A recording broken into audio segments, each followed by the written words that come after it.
Ladies and gentlemen, grace and peace be unto you. This is your brother Joel welcoming you to your program, The Point. Today we're going to study the Word of God, word that we find in the book of Ecclesiastes, chapter 11, verse 9. Ecclesiastes 11, verse 9, but for the French version, that will be Ecclesiastes 12, verse 1. We will read together. Rejoice, O young men, in your youth, and let your heart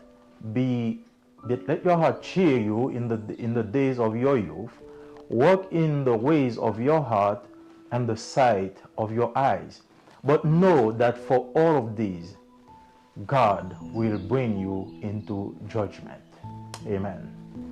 Better late than never is an idiom often used by some to justify their attitude of procrastination or neglect.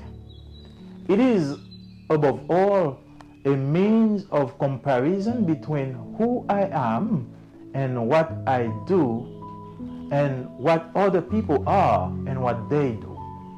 I'm late, but I come anyway. I take time to act, but I act anyway. However, despite the various expressions used to explain this attitude, it remains an excuse not to be advised to people because it risks making us miss great opportunities. Have you ever met someone who is always late? They are always in a hurry to catch up because they are late. Sometimes this type of habit can be detrimental. They miss important things or information due to late arrival. It is better to be on time and start early. This is precisely the idea behind this passage. Time is a vehicle that transports us to our destiny. We crossed yesterday to get to today. Time has led us. It comes in two forms, time chronos and time kairos. The author of the epistle to the Ecclesiastes tells us in chapter 3, verse 1 and 2 that there is a time assigned to each thing under the sky, a time to be born and a time to die, a time to plant and a time to uproot what has been planted. This is time chronos. It is quantitative, linear, and segmented into past, present, and future thanks to units of measurement such as seconds, minutes, hours, etc. It is a passing time. It is therefore important to have discernment to make optimal use of the time that God gives us so as not to be surprised and full of regrets for not being able to do certain things in suitable and appropriate time. In general, the habits that we have begin to form in us from childhood. They get stronger as we grow and they become second nature to us when we become adults. So, as long as one goes without knowing Christ, it is as much risk as one takes with his life, and it is as much less chance he gives himself to be useful for God.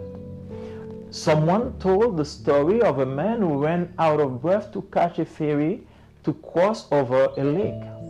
2 minutes before his arrival, the door of the ferry was closed. A passerby told him that maybe he did not run fast enough. He replied, I ran very fast, but I did not start on time.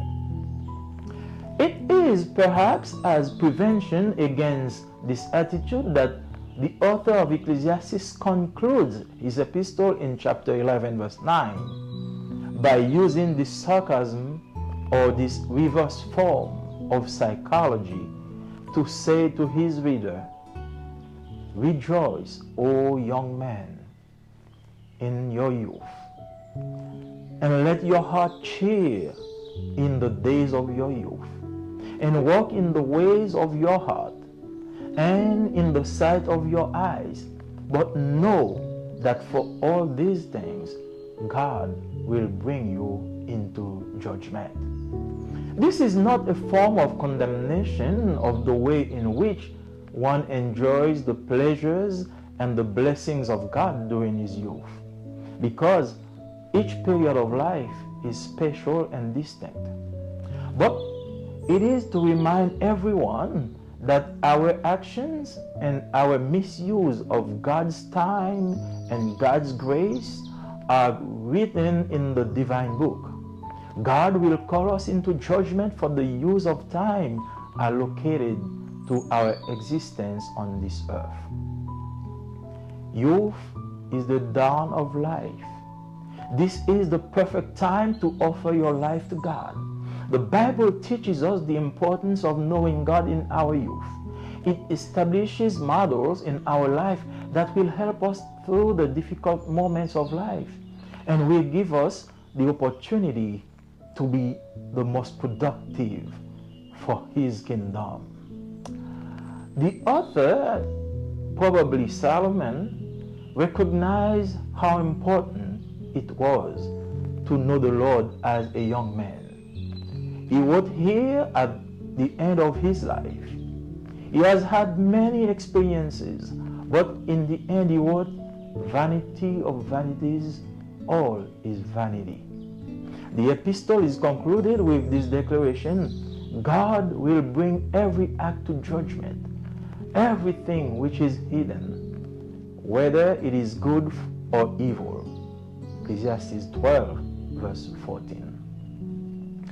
Someone is now saying, "I'm not young anymore. I missed the train. It's over. There's nothing else I can do." I want you to know that there is another aspect of time that we have not explored. That is the kairos aspect. Unlike time chronos, time kairos is metaphysical time. It cannot be measured. It is qualitative, immaterial. It is felt. It is a period, a fixed time when God acts in a specific way in the life of a man. Have you ever heard the expression carpe diem? God does everything by time and over time. Not understanding it can be detrimental to us. So we must accept His invitation at the same time He calls us. Since He is the Lord of time and life, He intervenes in your life at the time designated in His sovereignty. He may want to use you for a specific job in His kingdom. You can be in the summer of your life. That does not prevent God from giving you opportunities to maximize, to capitalize, and to prepare for winter. This is why Paul wrote in Ephesians chapter 5, verse 16, "Redeem the time, for the days are bad. As much as I live, I see that the days are getting worse and worse." This is why Paul wrote in 2 Timothy 3, verse 1 to 9, "Know that in the last day there will be difficult times, for men will be selfish, friends of money, boastful, haughty, blasphemous, rebellious to their parents, ungrateful, irreligious, insensitive, disloyal, slanderous, intemperate, cruel, enemies of good people, traitors, carried away, swollen with pride, loving pleasure more than God, having the appearance of piety but denying what makes it strong. Stay away from these men.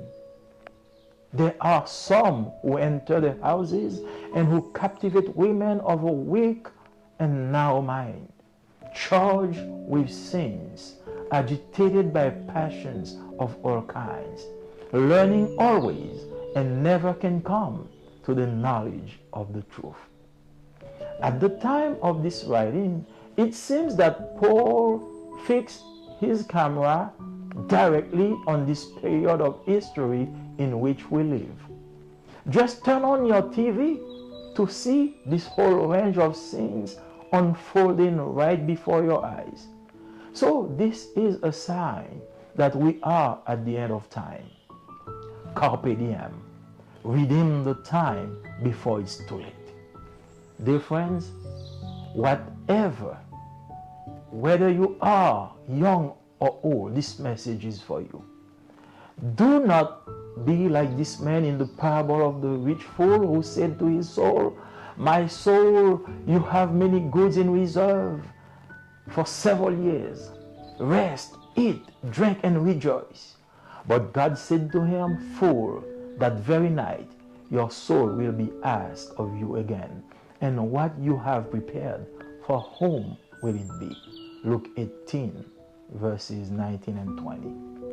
Dear friends, give your life to Jesus today.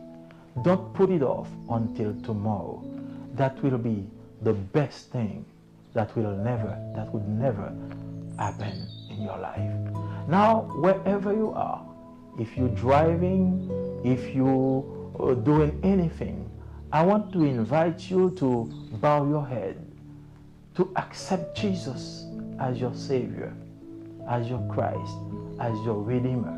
You can only bow your head, confess your sin, and make this prayer with me. God the Father, in the name of Jesus, I come to you tonight. I come to you on this moment. I want to thank you for the offer of salvation. I recognize that I have wasted my time. I have wasted my youth. I have wasted my being in pleasure. But I recognize that at the sound of the voice of your servant, this is my time. I want to seize the day. I want to confess my sin. I want to accept you as my Savior and my Lord. Please forgive me. Accept me in your kingdom and turn me into a new creature. I ask you all this in the name of Jesus. Amen. Bien-aimés dans le Seigneur, chers amis du programme, c'est votre frère Joël Marseille qui vous invite à réfléchir avec nous sur la parole de Dieu, parole que nous trouvons dans le livre de l'Ecclésiaste, le chapitre 12 et le verset 1er. Ecclésiaste 12, verset 1er. Jeune homme, réjouis-toi dans ta jeunesse, livre ton cœur à la joie pendant les jours de ta jeunesse. Marche selon les regards de tes yeux, mais sache que pour tout cela, Dieu t'appellera en jugement. Sache que pour tout cela, Dieu t'appellera en jugement. Mieux vaut tard que jamais est un idiome utilisé souvent par certains pour justifier leur attitude de procrastination ou de négligence. C'est surtout un moyen de comparaison entre ce que je suis et ce que je fais, et ce que sont les autres et ce qu'ils font. J'arrive en retard, mais je viens quand même. Je prends du temps pour agir, mais j'agis quand même. Cependant, malgré les diverses expressions, les diverses excuses utilisées pour expliquer cette attitude, elle demeure toujours et encore une excuse à ne pas conseiller aux gens, car elle risque de nous faire rater de grandes occasions. Avez-vous déjà rencontré quelqu'un qui est toujours en retard? Ils sont toujours pressés de rattraper leur temps, car ils sont, comme je viens de le dire, en retard. Parfois, ce type d'attitude peut nous coûter très cher. Il manque beaucoup de choses, il rate beaucoup de choses ou beaucoup d'informations importantes en raison d'une arrivée tardive. Il vaut mieux être à l'heure et commencer tôt. C'est précisément l'idée derrière ce passage de l'auteur. Le temps est un véhicule qui nous transporte vers notre destinée. Nous avons traversé hier pour arriver aujourd'hui. Le temps nous a conduits. il se présente sous deux formes, le temps chronos et le temps kairos. L'auteur de l'Épître aux Hébreux, l'auteur de l'Épître aux Ecclésiastes nous dit au chapitre 3, verset 1 à 2, qu'il y a un temps assigné à chaque chose sur les cieux.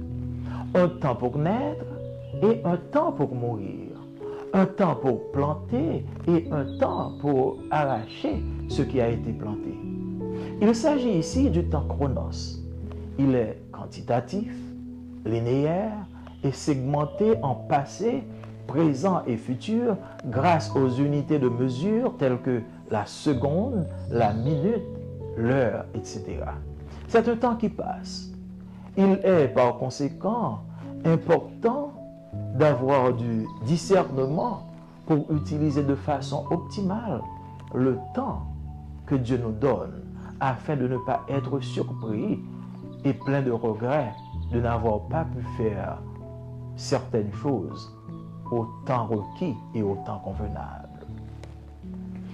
En général, les attitudes que nous avons commencent à se former en nous dès notre enfance.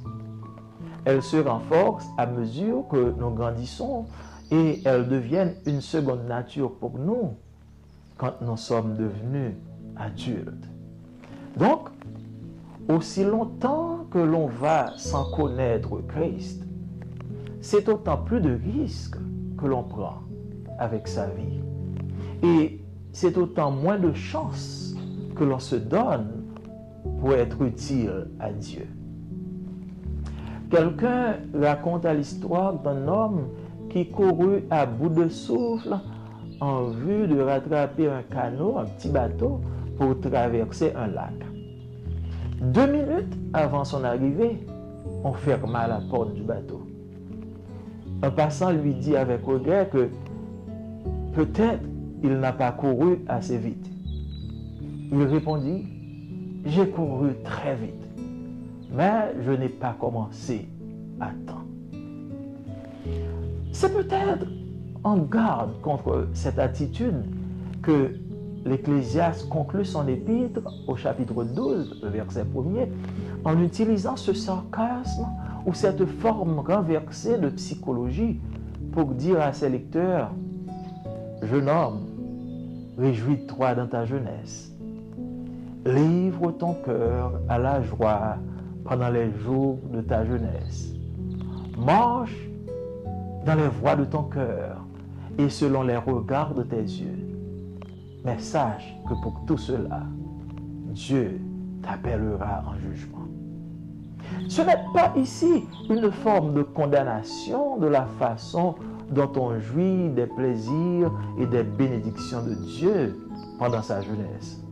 Car chaque période de la vie est spéciale et distincte. Mais c'est plutôt pour rappeler à tous que nos actions et notre mauvais usage du temps et des grâces de Dieu sont écrits dans le livre divin. Dieu nous appellera en jugement pour l'usage du temps assigné à notre existence, tandis que nous sommes encore sur terre. La jeunesse, c'est l'aube de la vie. C'est le temps idéal pour offrir sa vie à Dieu. La Bible nous enseigne l'importance de connaître Dieu durant notre jeunesse. Cela établit des modèles dans notre vie qui nous aideront à traverser les moments les plus difficiles de la vie et nous donneront l'opportunité d'être les plus productifs pour Dieu et pour son royaume. L'auteur, ici, probablement Salomon, a reconnu combien il était important de connaître le Seigneur en tant que jeune.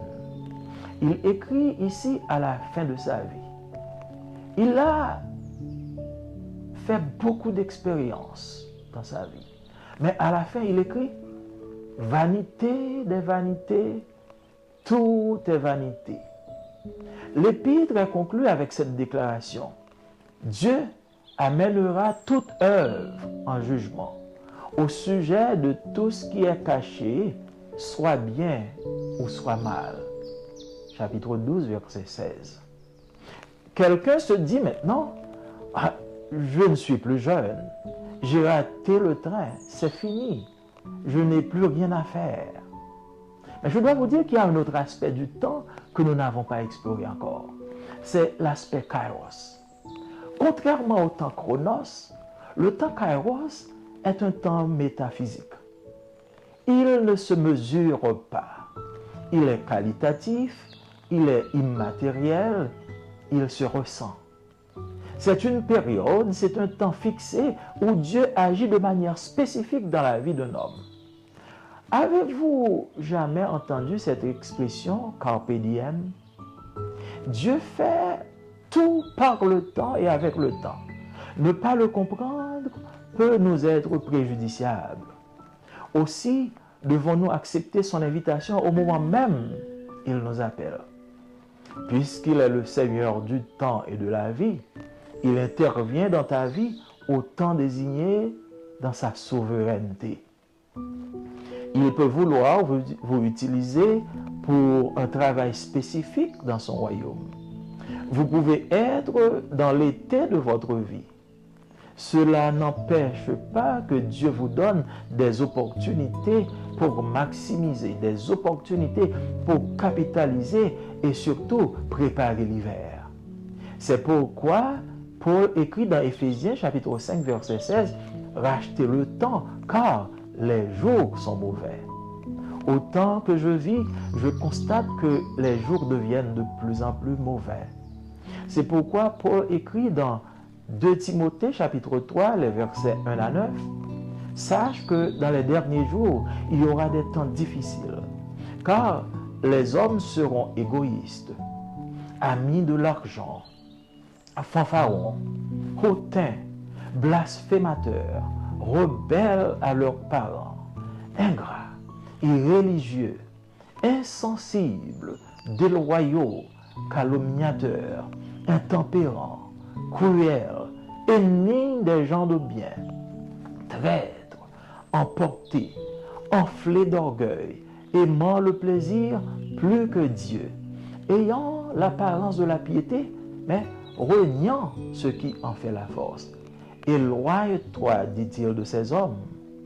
Il en est parmi eux qui s'introduisent dans la maison et qui captivent des femmes d'un esprit faible et borné, chargées de péché, agitées par des passions de toute espèce, apprenant toujours et ne pouvant jamais arriver à la connaissance de la vérité. Au moment où Paul écrivit ces lignes, il semble que sa caméra était braquée directement sur cette période de l'histoire, période dans laquelle nous vivons maintenant. Il suffit de tourner notre récepteur de TV pour voir toute cette gamme de péchés se dérouler là sous nos yeux. C'est donc un signe que nous sommes au temps de la fin. Carpe diem. Rachetez le temps avant qu'il soit trop tard. Chers amis, que vous soyez jeunes ou vieux, ce message est pour vous, ce message vous concerne. Ne soyez pas comme cet homme de la parabole du riche insensé qui disait à son âme, « Mon âme, tu as beaucoup de biens en réserve pour plusieurs années. Repose-toi, mange, bois et réjouis-toi. » Mais Dieu lui dit, « Insensé, cette nuit même, ton âme te sera redemandée. Et ce que tu as préparé, pour qui cela sera-t-il? » Luc chapitre 18, les versets 19 et 20. Cher ami, donne ta vie à Jésus-Christ aujourd'hui. Ne le reporte pas à demain, car demain sera sûrement trop tard. Maintenant, là où vous êtes, que vous soyez au travail, à la maison, à l'école, je vous invite à réfléchir. Je vous invite à considérer votre vie et réfléchir là-dessus. Il se peut que vous soyez encore jeune, il se peut que vous soyez vieux, mais il n'est pas trop tard. Si vous avez la chance d'écouter ce message, c'est parce que Dieu l'a voulu ainsi.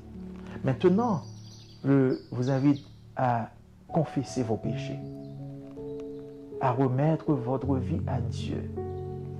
Et je vais vous inviter maintenant à courber vos fronts et à faire cette prière de confession et de repentance à Dieu.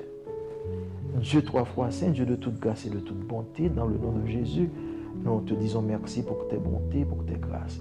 Merci pour le message de ta parole. Maintenant, il y a quelqu'un qui a entendu ta parole, qui accepte son message et qui réalise qu'il a besoin de toi dans sa vie. Il n'est pas trop tard. Il se peut qu'il soit encore jeune. Il se peut qu'il soit vieux. Mais cependant, il n'est jamais trop tard pour t'accepter dans sa vie. Donc, Seigneur, je te demande de le bénir, de pardonner son péché et de faire de lui une nouvelle créature. Je te demande toutes ces choses au nom de Jésus qui vit et qui règne au siècle des siècles. Amen.